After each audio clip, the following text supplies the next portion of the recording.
Assalamualaikum warahmatullahi wabarakatuh. Perkenalkan, nama saya Amelia Septiansyah Putri dengan NIM G00230111 dari kelompok SGDA 7. Pada video kali ini saya akan menjelaskan beberapa hal mengenai human anatomy atau anatomi tubuh manusia. Yang pertama, mungkin teman-teman tidak asing ya dengan istilah cedera ACL. Cedera ACL ini tuh biasanya tuh yang kena tuh adalah misal pemain sepak bola gitu ya. Jadi sepertinya cedera ACL itu cedera pada apa sih? Jadi ACL itu adalah anterior cruciate ligament. Nah, letaknya tuh biasa ada di lutut manusia.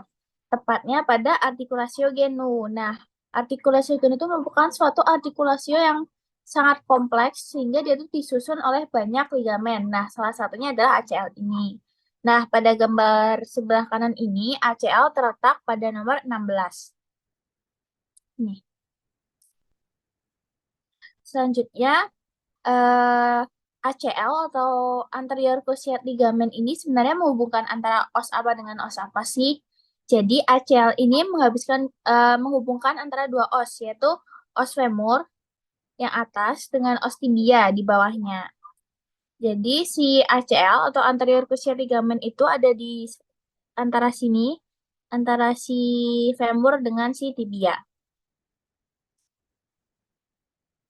Lalu tadi kan aku bilang di artikulasio genu itu merupakan artikulasio yang disusun oleh banyak sekali ligamen.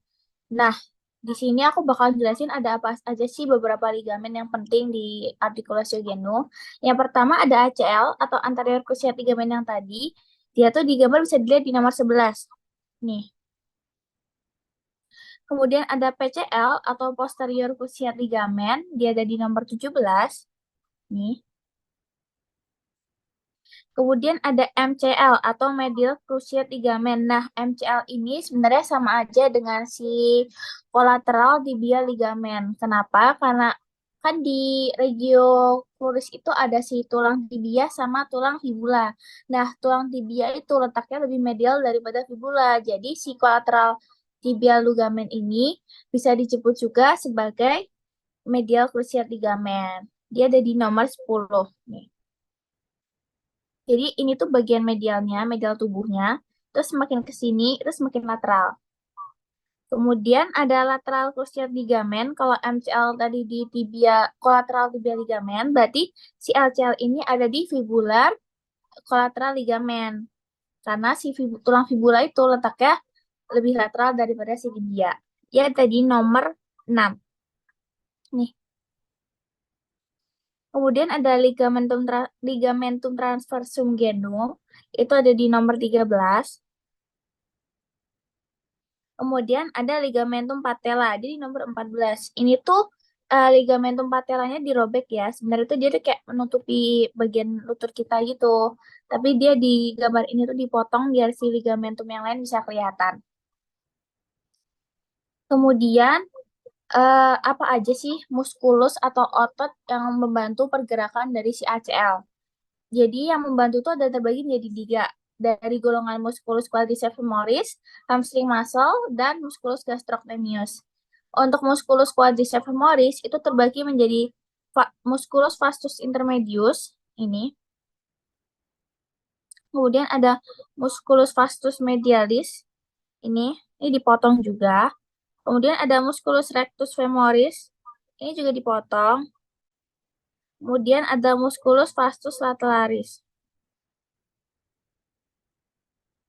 Mohon maaf yang musculus rectus femoris itu yang ini ya tadi. Terus yang musculus vasculateralis itu yang ini. Dipotong juga. Kemudian ada dari hamstring muscle. Yang pertama ada musculus biceps femoris caput longum. Terus ada musculus biceps femoris caput breve. Jadi si caput breve ini letaknya lebih profunda daripada si caput longum. Kemudian ada musculus semitendinosus yang ini. Kemudian ada musculus semimembranosus ini. Sama ada musculus gastrocnemius yang ini nih. Yang besar ini kelihatan.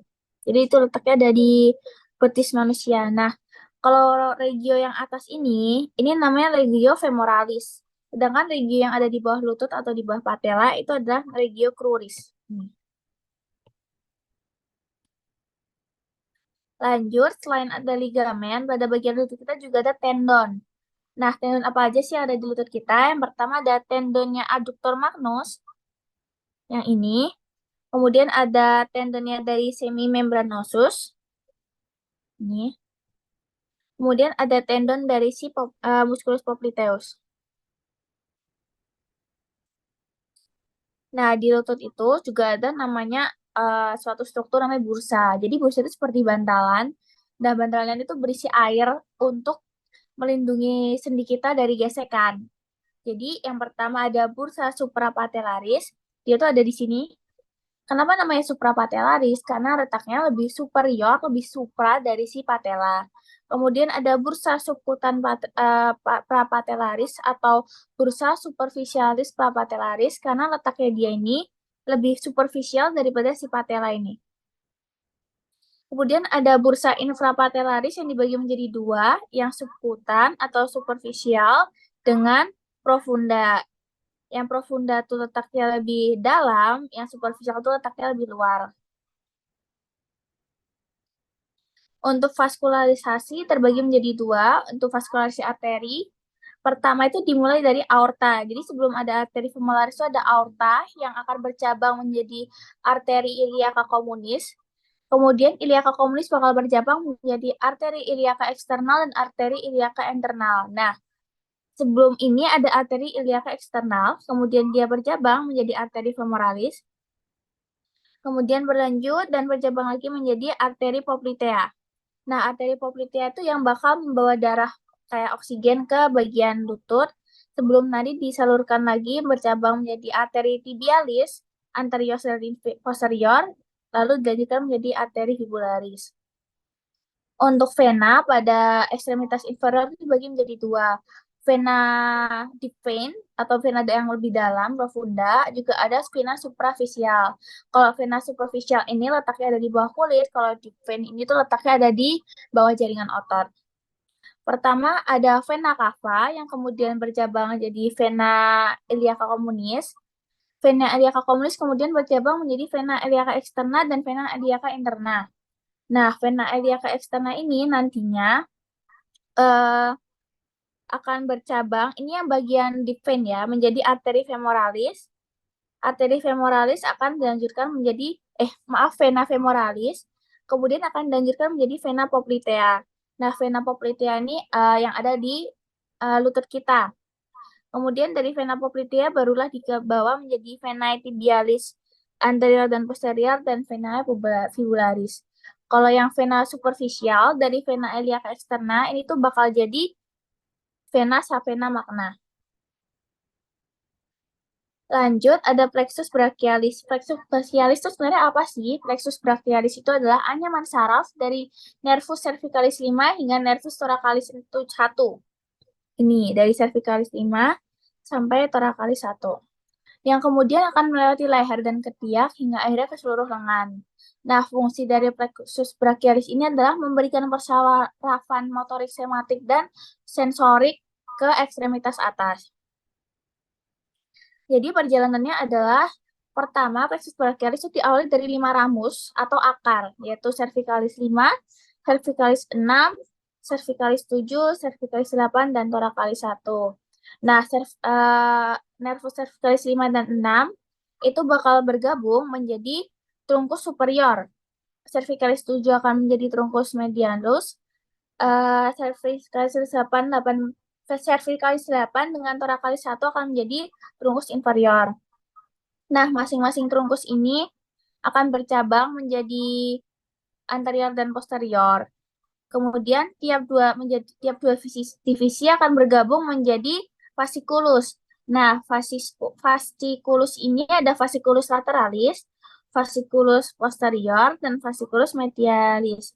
Nah, untuk fasciculus lateralis itu akan bercabang menjadi nervus thoracalis lateralis, nervus musculocutaneus, dan nervus medianus. Kalau yang fasciculus medialis itu bakal menjadi nervus thoracalis medialis, nervus cutaneus brachymedialis, nervus cutaneus antebrachymedialis, nervus ulnaris, dan nervus medianus. Untuk fasciculus posterior bakal jadi nervus subscapularis superior dan inferior. Nah, ini gambarannya. Jadi, selain percabangan setelah fasciculus, di bagian ramus itu juga ada percabangan. Contohnya dari ramus cervicalis 5 itu bakal bercabang menjadi nervus dorsal scapular. Kemudian pada apa namanya? Trunkus, trunkus C5 dan 6, waktu itu trunkus superior tuh bakal bercabang menjadi nervus subclavius. Kemudian juga bercabang lagi menjadi nervus suprascapular. Kemudian dari plexus brachialis itu bakal menginervasi beberapa muskulus dengan berbagai fungsinya. Yang pertama ada fungsi flexor, ada muskulus bicep brachii itu gunanya untuk fleksi lengan. Nah, bicep brachii itu ada di sini nih, ini yang besar. Kemudian ada extensor, ada musculus triceps brachii, itu untuk ekstensi lengan. Letaknya ada di sini. Nah, triceps brachii itu terbagi menjadi caput longum dan caput medial. Kemudian untuk pronator ada musculus pronator teres dan musculus pronator quadratus. Musculus pronator teres itu ada di sini. Untuk pronator quadratus itu ada di sini dekat pergelangan tangan. Lanjut, ada supinator, itu menggunakan musculus supinator. Gunanya untuk supinasi pergelangan tangan. Supinator ada di sini.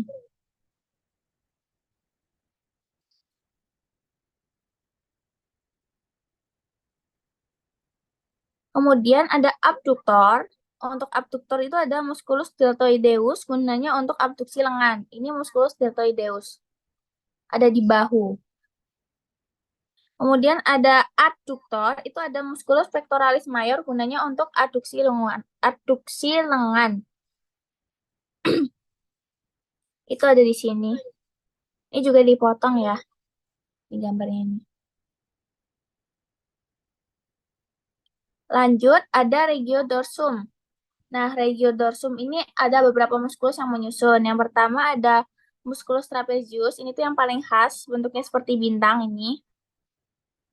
Kemudian ada musculus rhomboideus major, nih. Sama musculus latissimus dorsi, ini yang sangat besar, ini musculus latissimus dorsi. Kemudian ada musculus levator scapulae, ini dia tuh letaknya lebih profunda daripada si musculus trapezius. Jadi kalau mau dilihat musculus trapeziusnya harus dipotong dulu kayak gini. Terus ada musculus rhomboideus minor ini.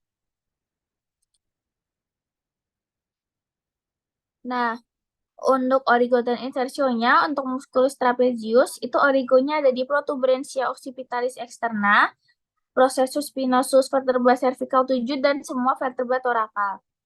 Insertionya ada di clavicula, spina scapula, dan acromion. Kemudian ada latissimus dorsi, itu origonya ada di processus spinosus vertebra torakal 7 sampai 12, spina iliaca 4, costae bawah. Insersionya ada di sulcus intertubercularis humeri.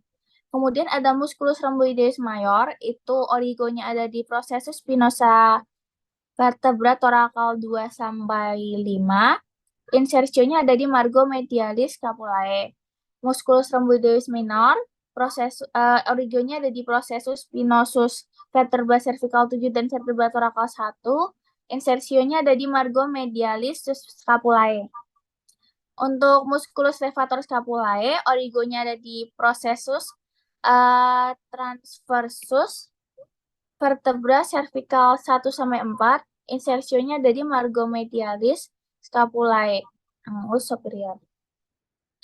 Kemudian ada sebuah kelainan, itu namanya wing scapulae. Jadi kalau dilihat di bagian punggung ini, salah satunya lebih menonjol daripada punggung satunya.